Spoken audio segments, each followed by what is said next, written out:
video chat, whatever we want to call it. The great Ed Too Tall Jones. How are you tonight, Ed? All good. Good evening, guys. Hey. Good to have you with us, Ed. It's been a while. Yes, it has. All right, so let's just get right into it. What did we see? Mick, I'll start with you. What did you see Sunday? Well, I saw a lot of offense again, as we've been seeing from this team in the last couple games, but I also saw a few mistakes that came back to haunt them. You know, turnovers in this NFL, it's not a way to go, and they turned the ball over a couple times, and then from a defensive standpoint, you had too many busted coverages. You just can't have guys running wide open like that. So to me, when that happens, somebody made a mistake. It wasn't like they were physically getting beat. And as I joked in my column after the game, I said, you know, this social distancing's good, but it's not good in coverage in the secondary. So you got to get a little bit tighter. Ed, what do you see out of this Cowboys team? What did you see Sunday, if you got a chance to watch the game, and what have you seen out of this defense so far? I have had a chance to watch all three games, and on Sunday, I agree with Mickey. I saw a team making a lot of mistakes at the wrong time.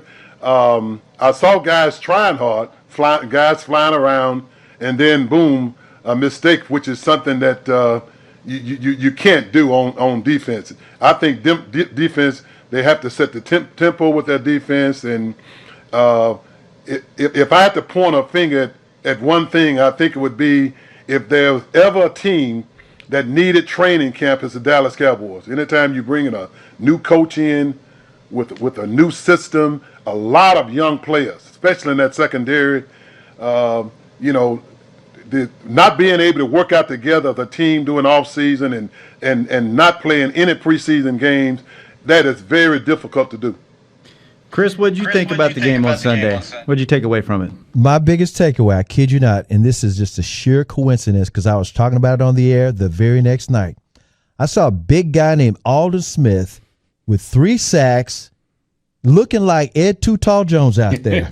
I swear I was talking about you Monday night because Alvin Smith was giving me a flashback with those 3 sacks, not because he had 3 sacks, but Alvin Smith, he's a big boy. Man, he's like 6'6" maybe, and Ed, you're like 6'9", right?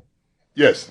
So I was like, man, he looks like too tall, a man amongst guys out there. So that's what I saw, besides the fact that the secondary was, not ready yet. And, of course, I've been saying all along, once you brought in Mike Nolan – and you're not doing the stay in your gaps and pressure the quarterback, it's going to be a buckle up. You're going to have opportunities for takeaways. You're going to have a bunch of big plays given up, and that's what we're watching. That's a great observation, Chris. Is Alvin Smith leading the league, with sacks right now. Ed, when you watched Alvin Smith on the field, what do you see in him as a player? Well, first of all, very surprised to have been out of the game, away from the game, I should say, as long as he has to step in and being able to make the plays that he's making. It's very promising for Dallas. You can only expect him to even get better. I didn't get to see him when he was with the 49ers, but I'd heard a lot of good things about him from people who know the game. And boy, were they right. So I look forward to seeing him after he played another, I'd say 3-4 games with this system.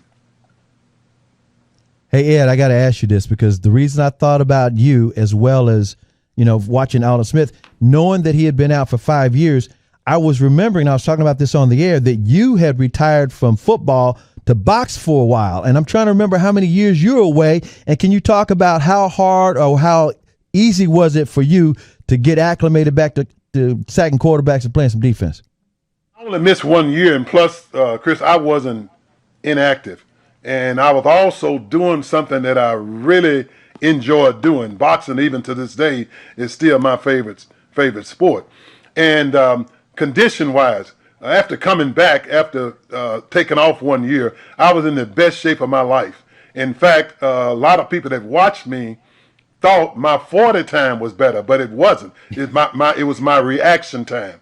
Because of all the different drills you do in order to fight, my reflexes were a lot quicker, which means I reacted to situations quicker on the football field, which made it seem like I was a lot faster. And also, I was at peace with myself. I'd accomplished something that I really wanted to do all my life. It was behind me, and I could totally focus on football. So Right. it was that 1 year getaway for me was the best thing that could have happened. Ed, you brought up training camp and missing training camp. I think Mickey, just kind of being around the star and around the people here, we had kind of heard some rumors that maybe that was an advantage in the offseason, that there wasn't tape of this new coaching staff and there wasn't tape of a lot of these new players. And now we're 3 games in, and it's kind of looking like Ed's right. You needed a training camp, you needed a preseason, you needed the things that they haven't. What's your take on that? I think it's going to take. I'm sorry. I'm sorry, Ed. I was going to say, there was so much. This was like the absolute wrong season to have a new head coach. And who knew in January, right? You couldn't plan ahead. But you got a new coach with a new defensive coordinator, with a new special teams coach, and basically you only had 3 holdover coaches from Jason Garrett's staff. Mm-hmm. So everything was new, so these guys never got to be around the players. I mean, think about it, until they came in end of July for the start of training camp. No off-season conditioning, no OTAs, no mini camp, no normal training camp start. And Mike McCarthy went from being named the head coach, what was the second week in January, maybe first week in January, to not talking to his entire team till the end of July. And then you're trying to implement all this stuff. And, yeah, you can do all these virtual meetings, but that's not like being there and having contact with these guys and getting to know them and seeing what they're doing on the field. And Ed, I would imagine that, if you think about it, how much you guys went through in training camp. I'm guessing when you first got there, you probably were still playing 6 preseason games and probably in training camp for 6 or 7 weeks. So to only have 2 or 3 weeks to prepare for a season really puts a new head coach behind the 8 ball.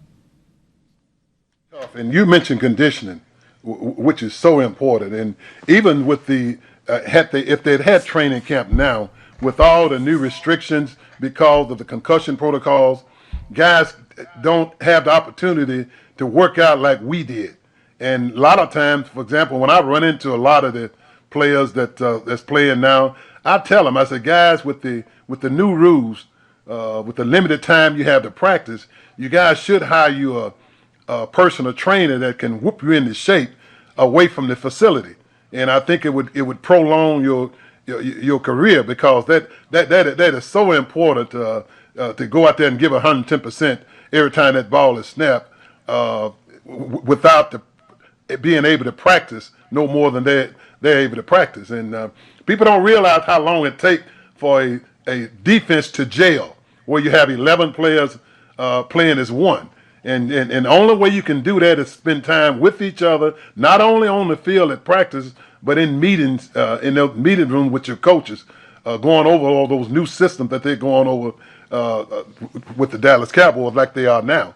So I don't expect to see exactly what we have on defense until another 2 or 3 games.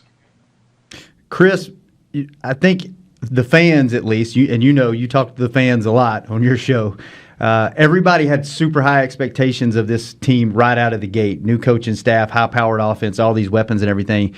Do you think everyone's expectations were a little too much, and it's going to take, like Ed said, another 2 or 3, 4 games to get up to speed, and maybe even a full season before you see the potential actually that this team has? Do you think we put too high of expectations too early on this thing? Maybe just a little bit. I think offensively, the last couple of weeks, the fans have not been too unhappy with the product. The first week, like scoring 17 points, I mean, they were all mad at the coaching staff and the head coach as well. I'm talking about the fan base, Cowboy fans, because you got to be mad about something, right? Dak Prescott has been an exceptional player.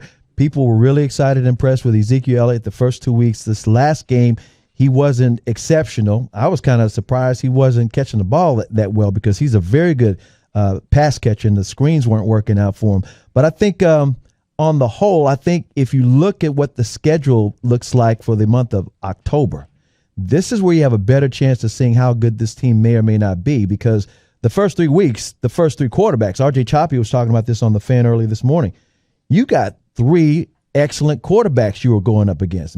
You got Jared Goff, who took his team to the Super Bowl a couple years ago. You got Matt Ryan, who may be Hall of Fame eligible down the road, one of the best quarterbacks in the last decade. And then Russell Wilson, who's having an MVP season. So it wasn't like they were going up against, Jacksonville or Carolina or even Washington. So with that being said, the Cowboys offense has looked good. 40 points one game, 31 points another game.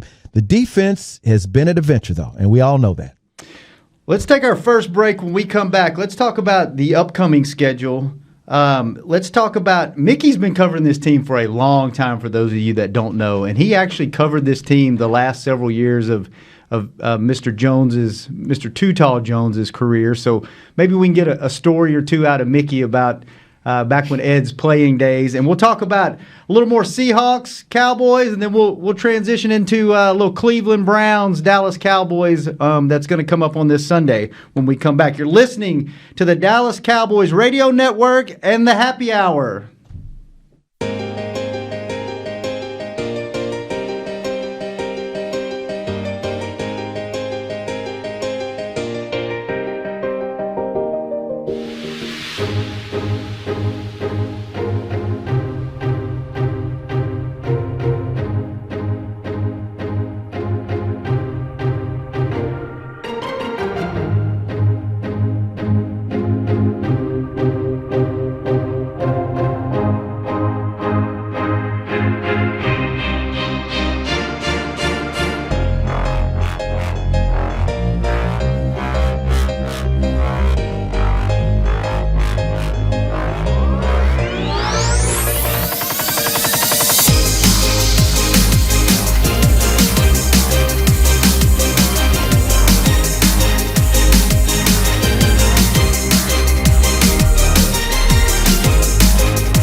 To the SWBC Mortgage Dallas Cowboys Happy Hour. Yeah, check this out. Broadcasting live from the Cowboys Club at the Star in Frisco.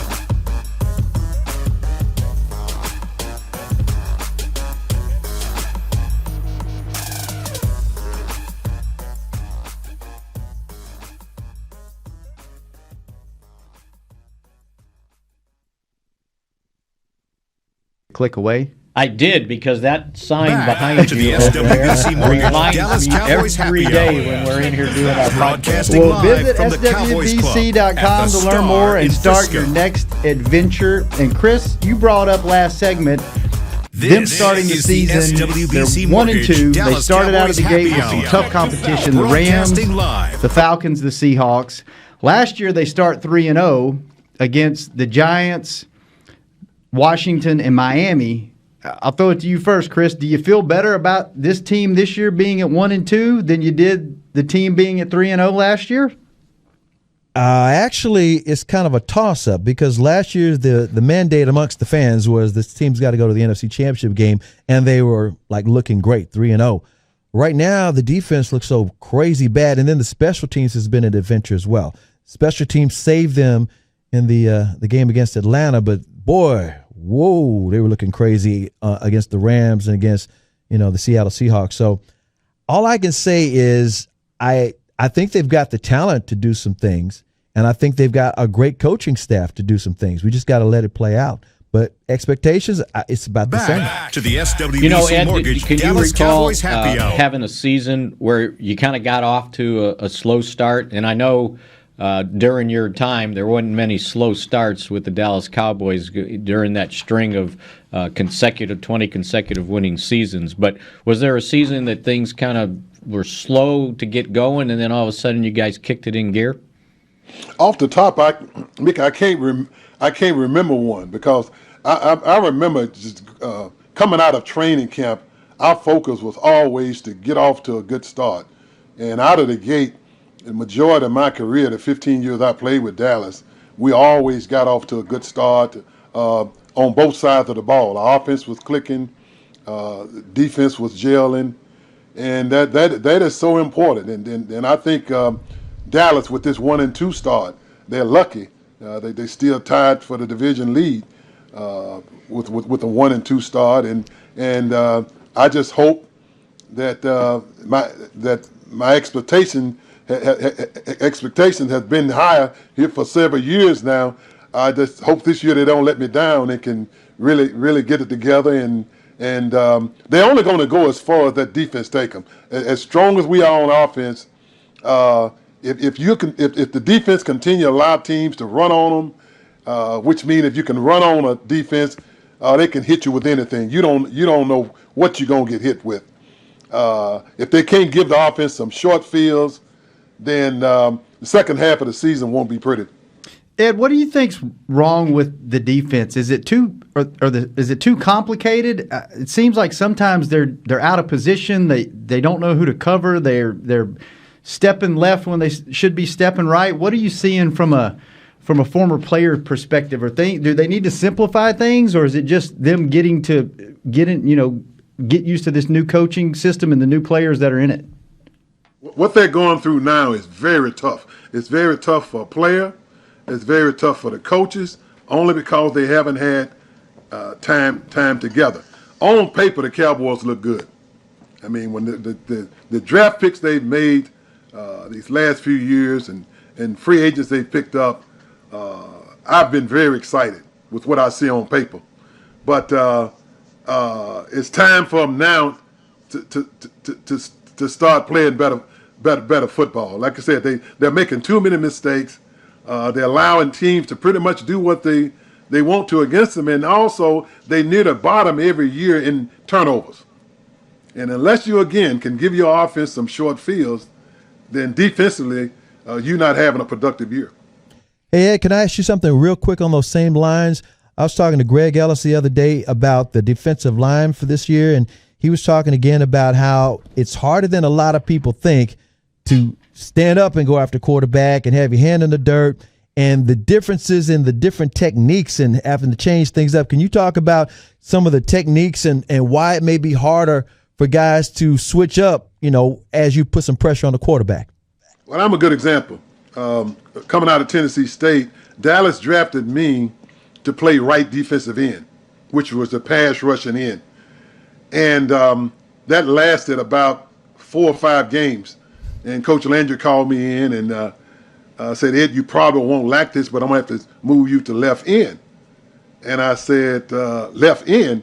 I knew left end in the flex defense, 75% of the time you 2.5 yards off the ball in a 4-point stance, keying 2, sometimes 3 players, which can take away your aggressiveness.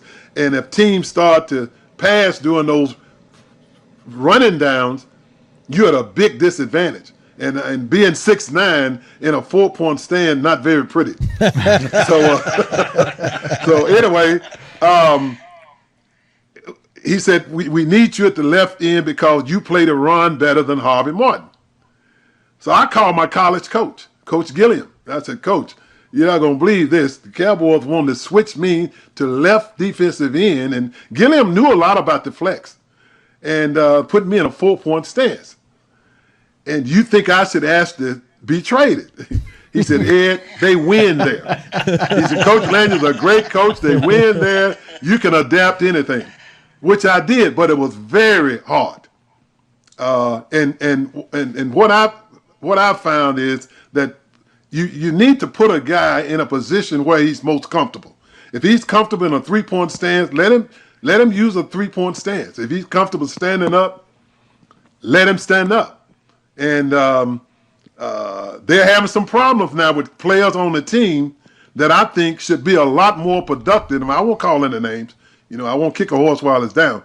But they're having some problems with some players making plays, switching with a lot of different techniques at the line of scrimmage. And so the coach and the player are going to have to get together and decide what's best in order for him to be the most productive. Yeah, I think Everson Griffin actually said it last week that he just didn't feel comfortable in a 2-point stance, that he wanted to get his hand in the dirt, and he was used to rushing the quarterback that way or playing defense that way. And, when I was thinking about it, and I don't know, Ed, if you ever got an opportunity to be a 2-point or always down, but it seemed to me, especially for a bigger guy to stand up in the line of scrimmage, it seems like you expose a bigger target for the offensive tackle to come and hit. And I thought this was funny, and Ed, you probably can imagine this. Everson Walls came up with this analogy. He said, if you go into a tiger cage and you go in with a stool, the stool's got 4 legs on it, so it gives the tiger 4 things to look at it. But if you go in there without a stool, the only thing he's looking at is you. And he goes, so there's something to be said to be down in the dirt than standing up and exposing yourself. The Cowboys. I will always believe it's whatever, again, that you're most comfortable with. And where you can get it in your technique and get off that ball as quick as you can. Whichever one you can do, speed kills. Speed kills. So whatever you can do to get in your technique as quick as you possibly can and get to your opponent as quick as you can is the best thing for you. Yeah, this team's only been ahead for, I think it's around 13 minutes combined in all 3 games, and their largest lead, I believe, has been 3-0. How hard, Ed, as a player mentally, is it when you're constantly playing from behind? Does it change the way? Does it put too much pressure on you? Does it change the way a team plays, or is it really just business as usual? Okay, and I speak for the whole defense, not just myself. It motivated us, and the reason why it motivated us, I started out with Staubach for 5 years. We knew if we got Roger the ball enough times, he was going to make a lot of good positive things happen. So we couldn't wait to get out there, and that's one of the reasons why I also think that. But we practiced it every day, forcing turnovers, and I was very happy to see Diggs, knock the ball out of the receiver's hand as he was approaching the end zone the other day, and I saw him make the attempt to do it several times against running plays. I haven't seen enough of that, and that's how you force turnovers. So if a team believe in their offense, and they should believe in what this offense the Dallas have now capable of doing, then you can't wait to get out there and get them that ball as quick as you possibly can. Well, that's a good jumping off point to get into our next break. When we come back, let's talk a little offense. Let's talk a little Dak Prescott. Let's talk a little Ezekiel Elliott. Let's talk a little special teams. And then the last segment, let's just make the last segment all about Ed Too Tall Jones, because I had a poster of Ed Too Tall Jones in my room when I grew up. So I want to ask Ed some questions because this is kind of a cool moment for me tonight. Was it a big poster? It was I think it was the Doomsday 2 poster with him and Randy, and I can't remember, there was Harvey one of the Mars. yeah, and maybe had some tombstones on it or something. So let's make the last segment all about that. We're going to take our next break. When we come back, all of that and more. You're listening to the Happy Hour on the Dallas Cowboys Radio Network.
Dallas Cowboys to the Happy Hour. SWBC Shannon Mortgage Gross Dallas joined Cowboys by Happy Mickey Hour. Spagnola, Chris Arnold, Broadcasting live and from the Ed Cowboys Too Tall Club Jones, at the very Star in special Frisco. guest.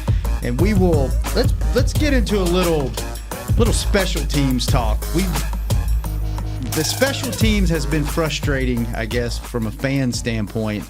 Chris, I want to get your take on it. Do you think does this look like coaching to you? Does this look like schemes? Is this just like players are just not executing? Obviously, Tony Pollard dropped the kickoff and drops it basically in the end zone and luckily recovers it on the one. They just seems like they keep shooting themselves in the foot. What are you seeing?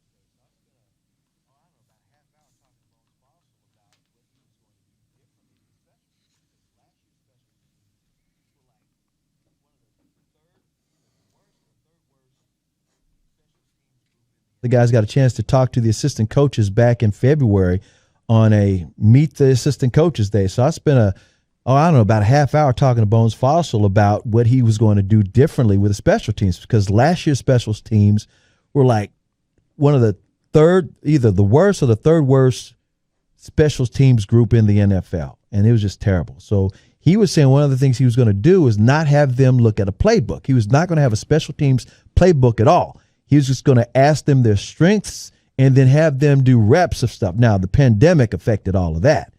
But at the same time, there were some plays I thought that were clever, like the fake punt that should have been a pass, or the pass that didn't turn into a completion. Mm-hmm. Had they executed that properly, that would have been a great play. Now, I didn't like the run up the middle on fourth down, the fake punt on that one, but I think he has some great ideas. You already know about the watermelon onside kick that Zerline had in his bag of tricks.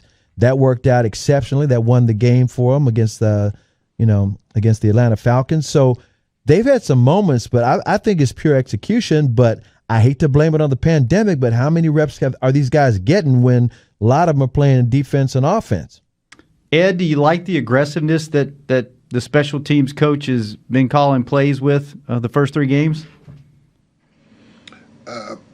You want the truth or a lie? You know what? No one's listening, so just give us the truth. It's just me, you, Mickey, and Chris. So just tell us the truth. Actually, after you cleared your throat, we got where you're going, okay? to be honest, I like his aggressiveness, aggressive play calling, and I like the fact that he's a risk taker. I don't like the results, but at the same time, later on in the season, we might need one of those plays. So I would never question his judgment. Let's put it that way. Mick, what about you? Obviously, the Atlanta game, it's a fake punt, and you throw to a non-receiver. You run up the middle with a non-running back. Did you have an issue with any of the way they, not only just the play calls, but the personnel that they use for those plays? I understood the first fake punt. They needed to steal a possession. They needed to do something to jumpstart the team. They needed to, like I said, steal a possession. And actually, it was well designed. Chris Jones came up just a little short on the throw, and then when C.J. Goodwin turned to go and get the ball, he slips and falls. If he doesn't fall, he's got a chance to catch it, and Chris could have thrown it probably a little bit better. But as you saw, it was wide open. It's a first down. So I didn't have a problem with that. I thought they should have somehow, the way the Falcons lined up for the second one, somebody should have called it off. It was like, no, we can't do this. Ed, you know what I was thinking? You remember when Danny White went for it on fourth down? No, Danny, no. And it was the no, Danny, no one. And I was sitting there going, no, Mike, no, don't do it. But, those things they're always great when they work, right? And then when they don't work, it's like, well, what are you doing? It's like 4th and 3. What are you doing? Well, it didn't work. You go for 2, and it's like, oh, it's a little early to do that, But if they work, you're a genius. So I think from a special team standpoint, Ed, you may know this, like when Jimmy Johnson was there, and I remember the one game they got really aggressive. I think it was in '91 against the Redskins up there when they beat them. And Jimmy basically told everybody before the game, look, we're going to be aggressive, and hey, defense, we're going to onside kick, and it may not work, but I don't want you to hang your head. You just go out there and stop them. Now it's on you. So he kind of warned everybody, and I think that's kind of how the coaches have to do is warn people. And Ed, I can't remember, but I'm guessing you might have been on field goal block or special teams. Did you play special teams? Yes, I played. I was on field goal block, extra point block, and I was also the tight end on field goal and extra point.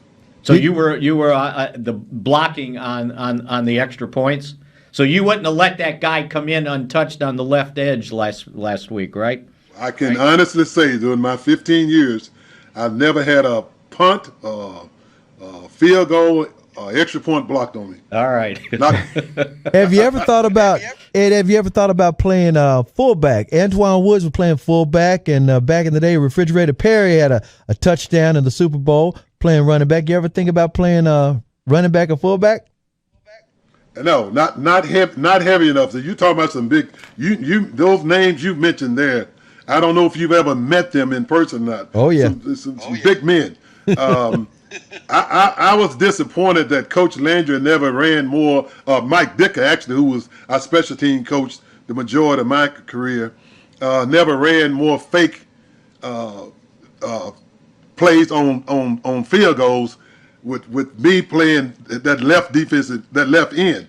And I started out in college as a tight end. Oh, okay. So I have decent speed and some pretty good hands. So look out. But that's one that Dicker let slip by. Let's shift gears a little bit. Let's talk about Dak. Chris, it seems like Dak throughout his career, he's slowly been creeping up. You know, the doubts were there in the beginning, and it was, is he a top 20 quarterback? Everybody, in the last couple of years has probably put him around 13, 14. Seems like this year he's leading the league in passing. It seems like most of those haters are kind of going away. Now he's definitely a top 10 quarterback. He's creeping into that top 5, conversation now, and you got to see him go up in one of the best, if not the best, that's sneaky good in Russell Wilson. He's not Patrick Mahomes and the no-look passes and slinging it around, but he wins ball games, and you look back at his stat line and you're like, holy cow, I didn't even realize he was doing all this. That's kind of where Dak's getting his game to. What's your assessment, so far this year in his career progression? He's a very smart quarterback, and the history of smart quarterbacks is usually if they have some talent, they get better and better because the game slows down for them. They start reading defenses better. And Dak is such a smart quarterback. He's got some tools. Now, no one says he's got the great arm talent like Patrick Mahomes or up there in Green Bay, Aaron Rodgers.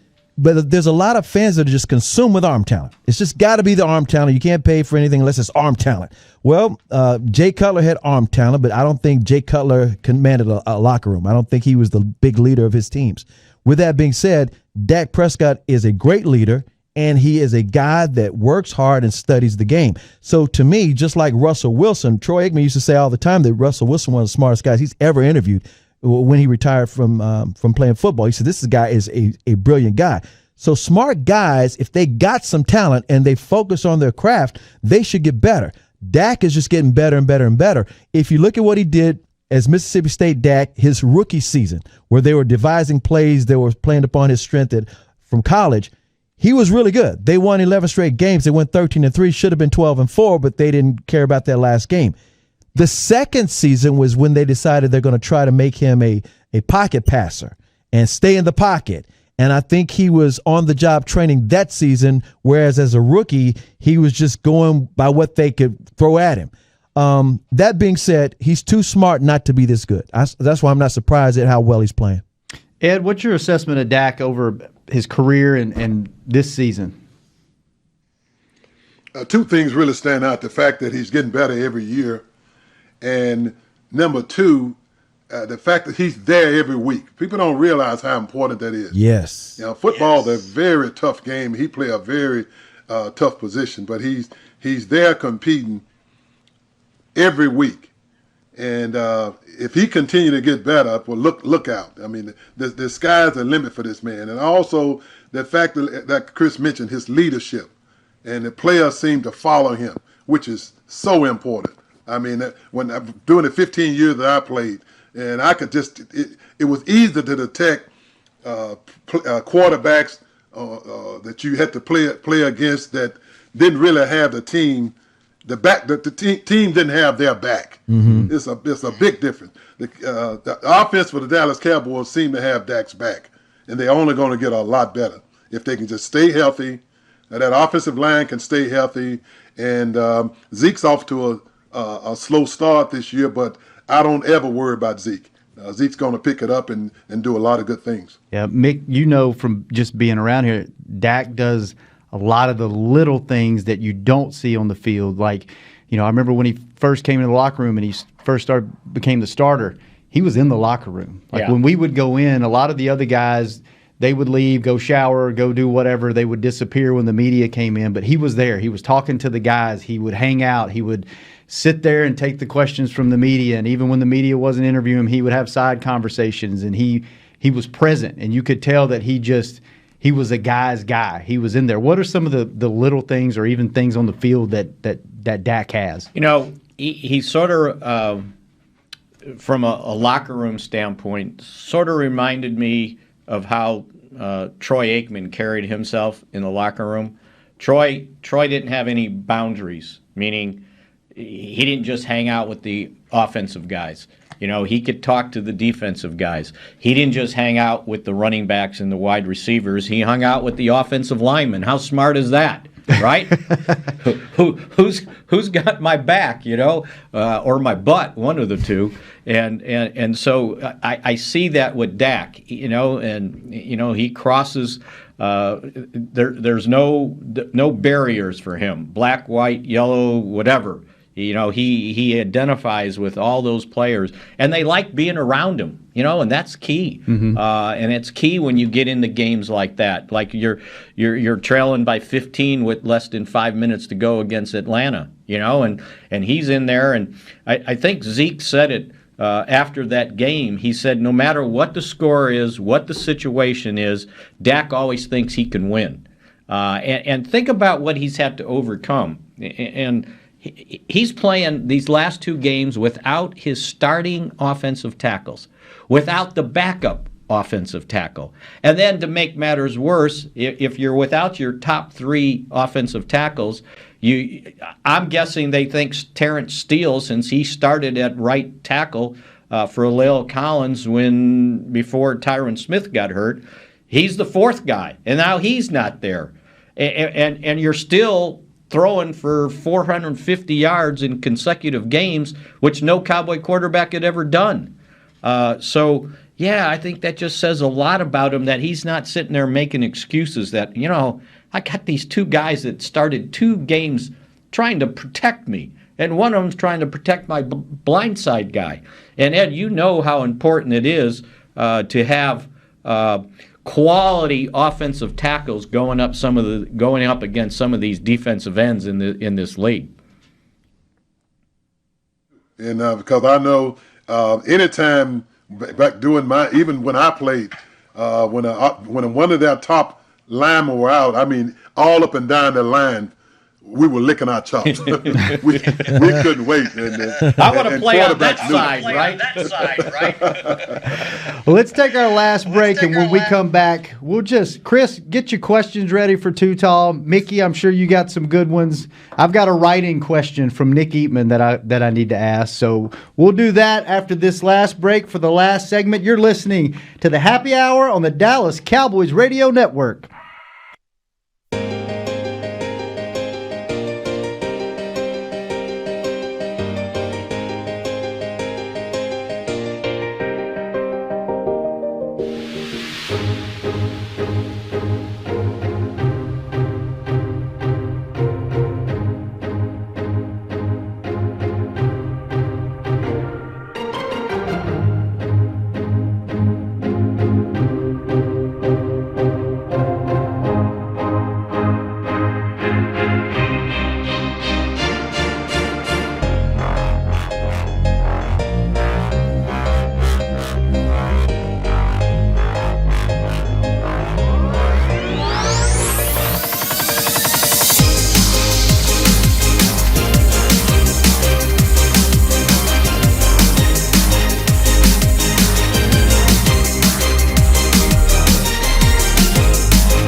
to the SWBC Mortgage Dallas Cowboys Happy Hour.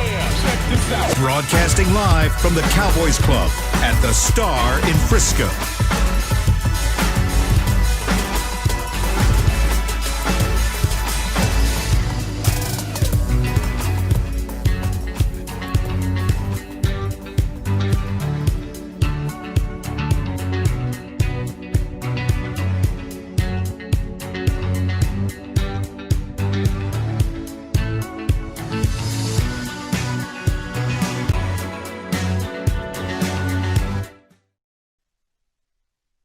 And business goals, visit swbc.com. So now we get to pepper Mr. Jones with some questions. But before we start doing that, Ed, what has Ed Too Tall Jones been up to lately? What is a typical day or week in the life of you like right now? Okay, it's been slow and getting caught up on a lot of things that I put off for a long time. I'm in the event planning business, along with some other real estate ventures, et cetera. But what I do requires big groups. And Chris, you might remember the good old days, the concerts when you would come to some of the shows that I was promoting, et cetera, et cetera. But again, I can't complain. Life's been good for me, and I was able to walk out of the game when I wanted to, and walk right into something that I wanted to do. And it's been good for me. So it's just when all this craziness is over, I do look forward to getting back out there and beating down some bushes. So Ed brought this up. I got to follow up with this because Ed brought it up, and I was talking about this on the radio on Monday night when I was doing this thing called CA Stories Confidential. I've been knowing Ed since the early '80s, and way back in I want to say maybe '81. Ed started promoting concerts. And the first time I ever met Stevie Wonder was Ed brought Stevie Wonder to the Cotton Bowl. And I got to watch that concert. He got me a backstage pass, and I watched Stevie perform on the stage. He brought in Michael Jackson. Ed was bringing in some big-time concerts. And I never did ask you this, but what got you into the concert promoting business? I've been involved with music, from my father and my brother-in-law all my life, and even out of high school, while in high school, I started promoting. And after I went to college and realized that if I stayed healthy, I had a chance to maybe make it to the next level. One of the things my coaches set me down and talked to me about, and that was that at the time the average player played 4 years, and mainly because of, at the time, knee injuries because of the chop block, which is something I don't think should have ever been allowed. And most injuries occurred in the fourth quarter, so the thing they told me was get involved in as many things you can off the field. And even if you being 6'9", you're going to be one of those guys that career probably in less than 5 years. So I got involved in many things as I could. But, Chris, I have to say this, and I have to thank you for this. And I miss her dearly. I don't know if you remember meeting Aretha Franklin. Yes. Yeah, she was part of that show. I promoted Aretha a lot, and I've never seen anybody capture her attention as much as you did. And after the show, when I walked up to her to thank her and everything, and she grabbed me and gave me a big hug, and she said, "Thanks for introducing me to Chris. You have good friends." I never had a chance to touch you. Yeah, she was staring me down. There's a. I won't ask you what you said or she said, but thank you. That's awesome. That's pretty good. Mickey, got a story or a question? I don't know if I got a story, but I thought about this last night. So, Ed, the first Cowboys game I ever covered was the Sunday night game in 1984 against the New Orleans Saints, which ended up with a crazy ending, right?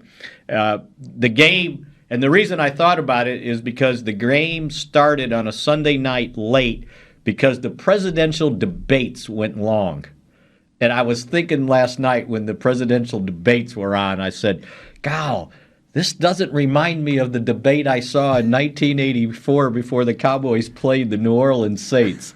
And if you remember the game, you guys were way behind, and the defense created a couple turnovers to catch up. I think Ken Stabler was the Saints quarterback. You guys created a fumble, and I just remember you guys winning, and afterwards Randy White was jumping up and down like a jumping jack, like a little kid. I'll never forget that as long as I live. Do you remember much about that, Gabe? Thing after the game, leaving for the airport, I saw this gentleman had to be in his late 70s. He took off and sprinted toward a vehicle and rammed this vehicle head first. I kid you not.